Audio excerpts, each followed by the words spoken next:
আজকে আমি একটু নামকিন গোশ বানাবো পেশোয়ারি মাংসের মতন। তো এখানে আমি প্রায় হাফ কিলো থেকেও অনেকটা কম আছে এই মাংসটা আমি এখানে দিয়ে দিব। আমার কাছে তো পেশোয়ারি মাংসটা খুব বেশি ভালো লাগে, একটু হেলদি। তো বাসার নর্মাল যে মশলা আছে সেটা দিয়ে বানাবো। তো এই যে এখানে আলু, তারপরে আদা কুচি করে রাখা, পেঁয়াজ, আস্ত রসুন, তারপরে একটু রসুন কুচি। তো এখানে সবটাই আমি ঢেলে দিব। সবটা দেওয়ার পর সব কিছু মেখে নিব।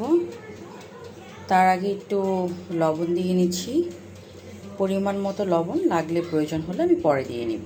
দেখেছি শুধু গোলমরিচ দিয়ে আর আদা রসুন দিয়ে করে, আমি আসলে একটু হালকা মশলা অ্যাড করলাম। এটা অপশনাল, এটা চাইলে আপনারা অ্যাড নাও করতে পারেন। এখানে আমি একটু জিরার গুঁড়ি দিয়ে দিলাম, ভাজা জিরার গুঁড়ি, একটু ধনিয়ার গুঁড়া।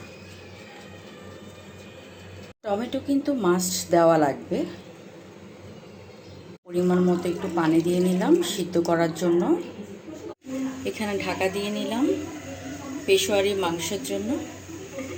হতে হয়তো বা আধা ঘন্টা 1 ঘন্টা সময় লেগে যাবে, তো ঢাকা দিয়ে নিব, তারপরে দেখা যাবে। যে আমার পেশোয়ারি নামকিন গোশ হয়ে গেছে। ওয়াও, কালারটা দেখেন, মাশাল্লাহ মাশাল্লাহ। জাস্ট একটু পানিটা যখন একটু মিনিমাম কমে যাবে, একটু মাখা মাখা হবে, তখনই নামিয়ে নেব, তারপর পরিবেশন করব।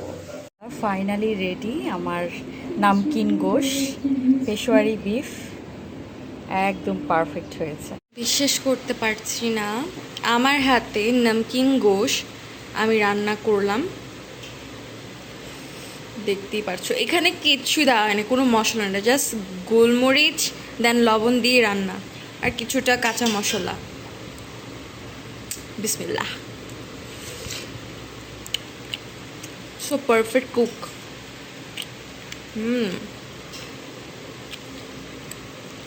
So tasty.